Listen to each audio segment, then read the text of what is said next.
श्रुतिस्मृतिपुराणानाम् आलयं करुणालयं नमामि भगवत्पादशङ्करं लोकशङ्करं। वेदधर्मशास्त्रपरिपालनसभा स्मृतिसन्देशं धर्मशास्त्रसेतिगल अब अरुण प्रश्नं பார்த்துட்டு வரோம். இந்த அருண பிரश्னத்துல புருஷோத்தம மாதம் அதிக மாதம் ரொம்ப விசேஷமான மாதத்துல பகவான் ஸ்ரீ கிருஷ்ணருடைய ஒரு லீலா வைபவங்களை சொல்லக்கூடியதான பாகவத விஷயத்தையும் அருண பிரஷ்னத்தையும் சேர்த்து பார்த்துட்டு வரோம். அதுல ருத்துக்களுடைய வர்ணனை, அதுல சரத்ருத்து வர்ணனைய ஆரம்பிச்சு பார்த்துட்டு வரோம். ரொம்ப அழகா சொன்னார். அக்ஷிதுக்கோத்திதஸ்யைவ விப்ரசன்னே கணீனிகே ஆந்தே ஜாத்கணன்மாஸ்தி ருபூணாம் தன்னிபோதத. இப்படி நேற்றுக்கு மந்திரத்துல பார்த்தோம். எப்படி நேத்திரதோகங்கள்லாம் இல்லாம ஆயிடுச்சு. வருஷ ருத்துவுல நேத்திரதோகம் பாதிச்சது. ஆனா இந்த சரத் ருத்து வந்ததுமே நேத்திரதோகங்கள்லாம் எடுத்து அப்படி கண்ணில் அலங்காரங்கள்லாம் பண்ணிக்கிறார்கள். அதே மாதிரி கண்ணால காணக்கூடிய பதார்த்தங்கள் பிரகாசமா ஆகுது. சரத் ருத்துவே தெளிவா இருக்கக்கூடியது. அந்த சரத் ருத்துவோட தான் சந்திரன் தெளிவா இருப்பார். சரத்கால சந்திரனே வர்ணிக்கிறது உண்டு. அந்த மாதிரி வேதம் சொல்லிட்டு வருது. 2 மந்திரங்கள்ல சொல்றது. நான் இந்த மந்திரம், அடுத்த மந்திரம், அதுக்கு 3வது மந்திரத்துல பாதி பரியந்தம் சரத் ருத்துவை வர்ணிக்கிறது. முதல் ருத்து வசுக்கள் தேவதை உடையவராக இருந்தது. 2வது ருத்து ருத்ரகணங்கள் தேவதை. 3வது ருத்துக்கு துவாதசாதித்யர்கள் தேவதை. இந்த 4வது ருத்துவா இருக்கக்கூடிய சரத் ருத்துக்கு ருபு தேவதை. அந்த ருபுக்கள் எப்படி ஜனங்களை சந்தோஷமா வைத்துக் கொண்டிருக்கின்றன அப்படிங்கிறதை சொல்றேன், கேளுங்கோ, அதனுடைய சாமர்த்தியத்தை கேளுங்கோ அப்படின்னு இந்த மந்திரம் முடிஞ்சுது. ருபூணாம் தன் நிபோதத.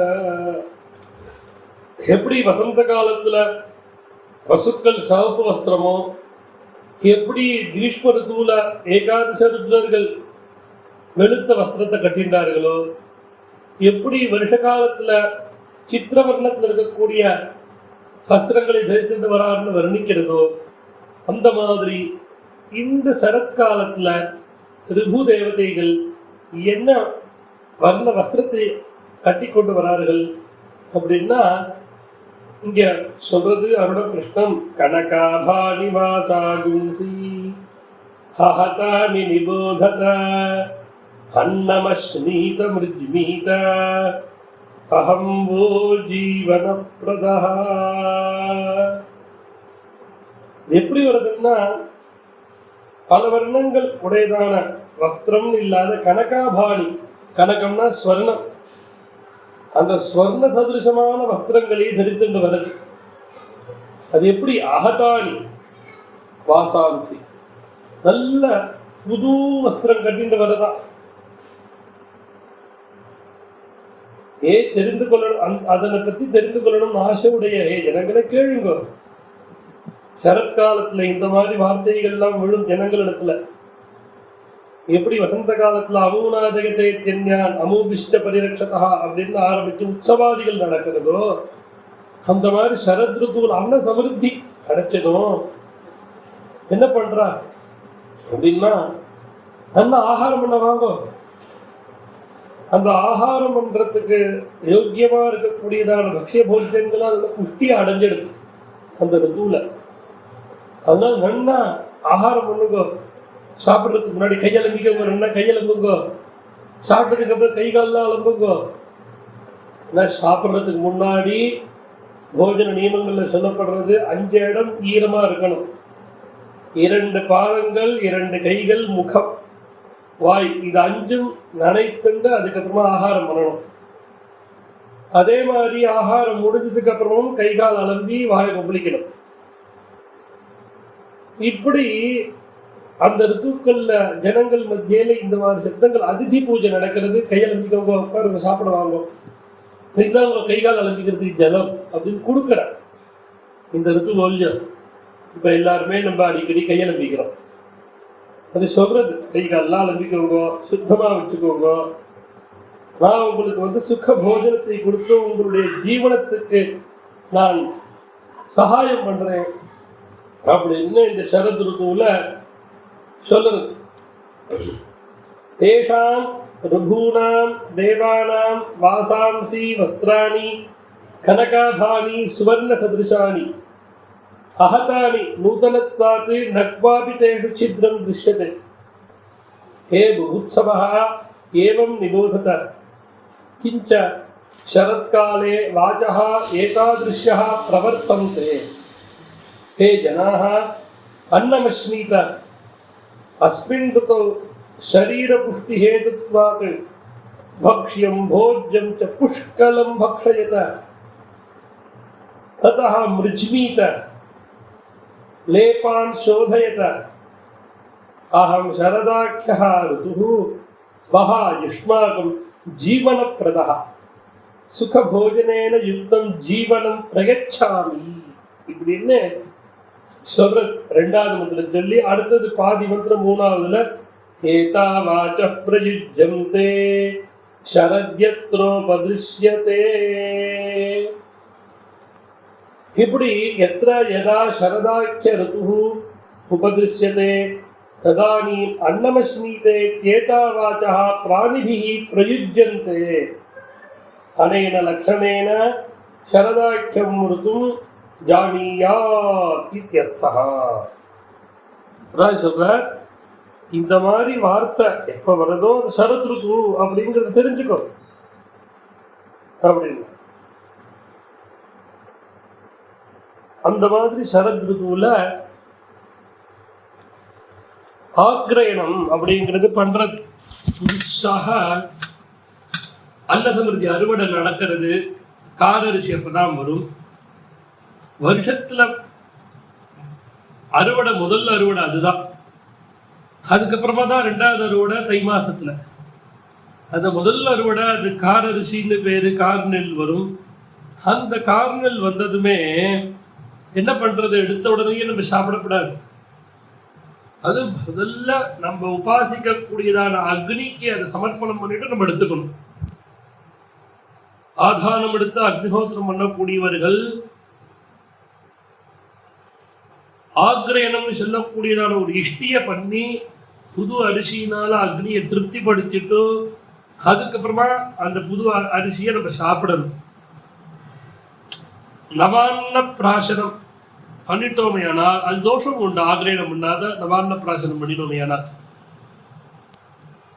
அதே கிரகஸ்தர்கள் சாமானியப்பட்டவர்கள் உபாசனாக்னியில ஆக்ரயணம்னு சொல்லக்கூடிய ஸ்தாலி பாகத்தை சரத் ருதுல பௌர்ணமியிலையோ அமாவாசையிலையோ பண்ணிட்டோ அதுக்கப்புறமா புது அரிசியை நம்ம எடுத்துக்கணும், உட்கொள்ளணும். அதுக்கு ஆக்ரயணம்னு பேர். அந்த சரத்காலத்துல நல்ல புஷ்டி உண்டாரு, புஷ்டியை கொடுக்கக்கூடிய தானிய சமர்த்திகள்லாம் உண்டாயிடுறது. அதனாலதான் அந்த சரத்காலத்துல நவராத்திரி உற்சவம், தீபாவளி இதெல்லாம் பக்ஷணங்கள்லாம் பண்றா பாருங்க சரத்காலத்துல உண்டாரு. அந்த சரத்காலம் எப்படி இருக்கு, நல்ல தெல்ல தெளிவா இருக்கு. எப்படி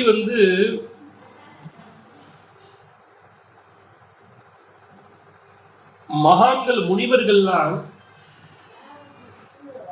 தனக்குள்ள இருக்கக்கூடிய ஏஷனாத்திரியம்னு சொல்லக்கூடிய புத்திரைஷன, வித்தைஷன, லோகைஷன இப்படின்னு சொல்லக்கூடியதான் அந்த ஏஷனாத்திரயத்தை விட்டு எப்படி சாந்தர்களாக இருந்த பாபத்தை கழித்து சாந்தியோடு இருக்காங்க முனிவர்கள். அந்த முனிவர்கள் மாதிரி சரத்காலம் பிரகாசிக்கிறது. எப்படிடான்னா, இது மேகங்கள் சரத்காலத்துல தன்னுடைய சொத்தா இருக்கக்கூடிய ஜலத்தெல்லாம் விட்டுட்டு நல்ல வெள்ளையா இருக்கு மேகங்கள்லாம். அதை பார்த்தா ஏஷனாத்திரய ரகிதர்களான முனிவர்கள் மாதிரி இருக்கு, பாபமற்றவர்கள் மாதிரி இருக்கு அப்படிங்கிறார் சரத்கால வர்ணனையில. சர்வஸ்வம் ஜலதாஹித்வா விரேஜுஹு சுப்ரவர்ச்சசஹ யதா த்யக்தைஷணா சாந்தாஹ முனயஹ முக்தகில்பிஷாஹ. மேல எப்படி இருக்குன்னா, இந்த சரத்காலத்துல மழை காலத்துல மழை பெஞ்சு முடிஞ்சதும் சரத்காலத்துல மலையில இருந்து சுத்தமான ஜலம் அருவி கொட்டிட்டு வர்றது, சுத்தமா தெளிவா. அது எங்க கொட்டுறது அப்படின்னா, சில இடங்கள்ல விழுறது, சில இடங்கள்ல அருவி விழமாட்டேங்கிறது. மழை காலத்துல எல்லா இடத்துலயும் கொட்டிட்டு இருந்தது, அப்ப கலங்கமா இருக்கும். இப்ப கலங்கம் இல்லாத சுத்தமான ஜலம் கொட்டுறது, ஆனா சில இடங்கள்ல வருது, சில அருவி பிரதேசங்கள்ல வரமாட்டேங்கிறது சரத்காலத்துல. அது எப்படி இருந்தது அப்படின்னா, நல்ல ஆத்மாராமர்களா இருக்கக்கூடிய தத்துவஞானிகள் அமிர்தம் மாதிரி இருக்கக்கூடிய தத்துவஞானத்தை காலத்துக்கு உச்சிதமான சமயத்துல சில பேருக்கு அது கொடுக்கிறார், சில பேருக்கு தத்துவஞானத்தை உபதேசம் பண்றது இல்லை. அது எப்படியோ அந்த மாதிரி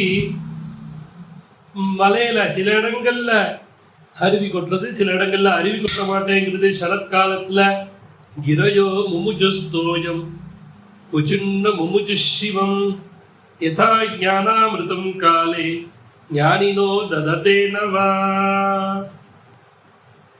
எப்படி ஒரு குடும்பி சாமானியப்பட்டவன், அறிவில்லாதவன், ஒரு குடும்பியா இருந்து தன்னுடைய ஆயுஷ்காலம் போறது எப்படி அவன் கொஞ்சம் கூட சிந்தனை பண்ணாத ஏதோ காரியத்தை பண்ணிட்டு சந்தோஷமா இருக்கானோ, ஆயுஷ்காலம் போறது அப்படிங்கறத நினைச்சு கூட பார்க்க மாட்டேங்கிறானோ, அந்த மாதிரி மழை காலத்துல சின்ன சின்ன குட்டையில ஜலம் நிரம்பி இருந்தது. அதுல மீன்கள்லாம் எப்படியோ வந்துடுத்தோ.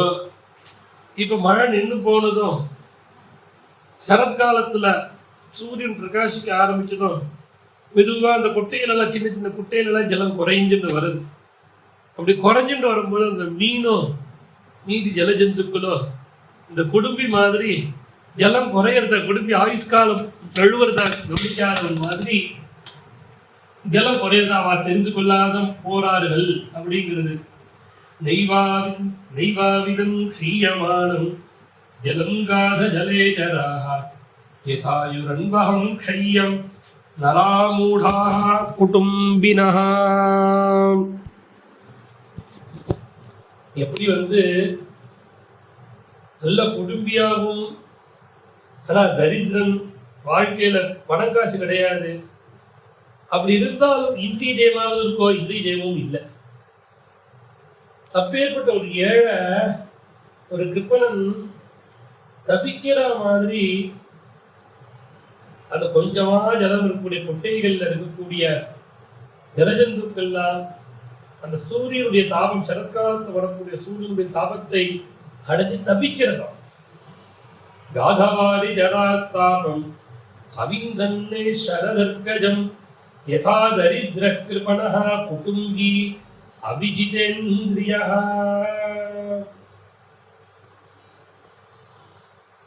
அந்த சரத்காலத்துல மெதுவா அந்த மழை காலத்துல ஏற்பட்ட தரையில இருக்கக்கூடிய ஸ்தலங்கள்ல ஏற்பட்ட பங்கங்கள், பங்கம்னா சேரு, அந்த சேரு அதே மாதிரி அங்கங்க மழை காலத்துல அப்படியே வேண்டாத இடத்துல செடிகள்லாம் பூத்து பசுமையா இருந்திருக்கு இல்லையா, அதெல்லாம் எப்படி மெதுவா வாடி போயிடுமோ, சரத்காலம் வந்ததும் அந்த பசுமை போயிடுமோ. அது எப்படி அந்த பசுமை போறது அப்படின்னா, எப்படி ஞானிகள், ஜீரர்கள் ஆத்மா இல்லாத சரீரம் முதலிய ஜட பதார்த்தங்கள்ல நான் நான் நான்கிற எண்ணத்தை, அபிமானத்தை விடுற மாதிரி மெதுவா சரத்காலத்துல தரையில் இருக்கக்கூடிய சேரு, செடி கொடி இதெல்லாம் மெதுவா செடி கொடிகள் இதெல்லாம் விட்டுடுது. சனை சனைஹி ஜஹுப்பங்கம் ஸ்தலான்யாமம் ச வீருதஹ யதா அஹம் மமதாம் தீராஹ ஷரீராதிஷு அனாத்மசு. சமுத்திரம் அலை இல்லாத இருக்கு சரத்காலத்துல. அப்படி ஜலம் அசையாம அமைதியா இருந்ததாம் சமுத்திர ஜலம். அப்படியே அலையோட மற்ற நதிகள்லாம் கலந்து இருந்தது. வருஷ காலத்துல மழை பெஞ்சு, சரத்காலத்துல அப்படியே அமைதியா இருக்கு. அது எப்படி இருந்தது அப்படின்னா, மனசு நன்னா சாந்தி அடைஞ்சதும், ஆத்மாவை தெரிஞ்சது விசாரம் பண்ணி நல்ல தபஸ் பண்ணி ஆத்ம ஞானத்தை அடைந்தவன், ஆத்ம சமாதியில் இருக்கக்கூடியவன் எப்படி வேதாத்தீனங்களெல்லாம் கூட நிறுத்தி அப்படி தியான தியானம்னு சொல்லக்கூடியதான திருப்புடி ரகிதமான நிலையை அடைந்து அசைவில்லாத இருக்கானோ அந்த மாதிரி சமுத்திரம் இருந்தது. நிஷ்டலாம்பு ரகு தூஷ்ணி சமுத்திரா சரதாகமே ஆத்மன்யுபரதே சம்யக் முனிர்விபரதாகமஹ. அப்படி மழை காலத்துல அங்கங்க வயல்ல பாத்தி கட்டி ஜலம்லாம் சேகரிச்சு வச்சுட்டு இருப்பா வயல்ல. அப்புறம் ஒதுக்கி நதியா ஆனதும் அந்த பாத்தியா எடுத்து விட்டு ஜலத்துல வடிகட்டுவா. மழை காலம் நின்னதுக்கு அப்புறம் சரத்காலத்துல என்ன பண்றார்கள் அப்படின்னா, இந்த கிருஷிகர்கள்லாம் வேலை பண்றவாங்க வயல்ல பாத்தி கட்டுறவா இருக்காளே, அதான் அந்த மழை காலம் நின்னதுக்கு அப்புறம் சரத்காலம் வந்ததும் அந்த ஜலங்கள்லாம் போயிட போறதே, ஜலங்கள்லாம் இருக்கணுமே, ஈரப்பச இருக்கணுமே அப்படி சொல்லி வேகமா அவெல்லாம் அணைகட்டி வைக்கிறா. திருடமா அணைகட்டி வைக்கிறா. அந்த ஜலம் குறையாத மாதிரி தடுத்து நிறுத்துறா. அது எப்படி இருந்தது தெரியுமா? யோகிகள் இந்திரியங்கள் வழியாக அப்படி நழுவக்கூடிய அந்த ஞானத்தை எப்படி இந்திரியம் நிகிரகம் பண்ணி அந்த ஞானத்தை தடுத்து நிறுத்திக்கிறாளோ அந்த மாதிரி ஜலத்தை தடுத்து நிறுத்துறார்கள். கேதாரேப்ய தபோ கிரந்தன் கரிஷகா திருடசேதுபிஹி யதா பிராணைஹி ஸ்ரவஜ்ஞானம் தன்னிரோதேன யோகினஹ. பகல்ல சரத்காலத்துல வெயில் கொளுத்துறது.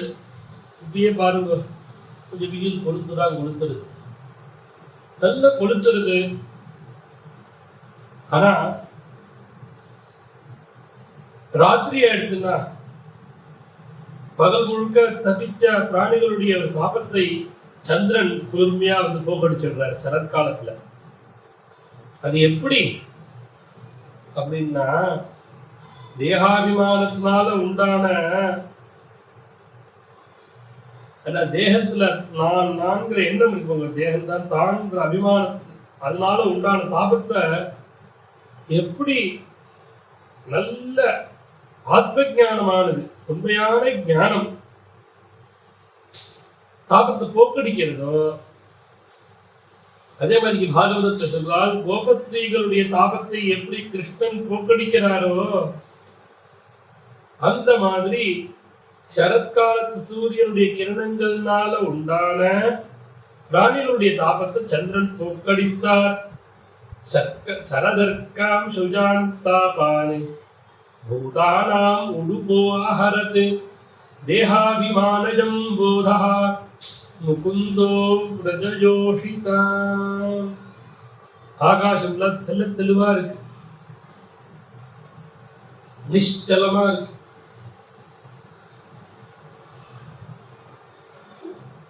அதே மாதிரி சந்திரன் நட்சத்திர கூட்டங்களோடு தெளிவா பிரகாசிக்கிறார்.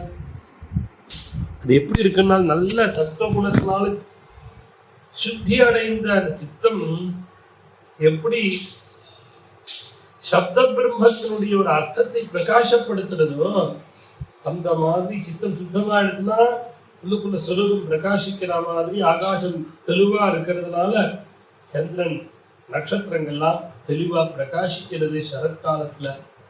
இப்படி ஒரு அற்புதமான சரத்கால வர்ணனம், பிராவத் சரத் வர்ணனம்னு ஸ்ரீமத் பாகவதத்துல 10வது ஸ்கந்தத்துல 20வது அத்தியாயத்துல சொல்லிட்டு வர.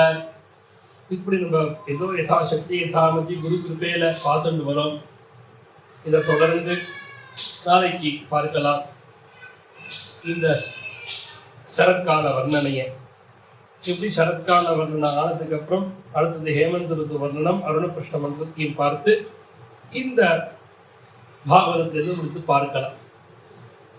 ஹர ஹர நம பார்வதி பதயே. ஹர ஹர மகாதேவ.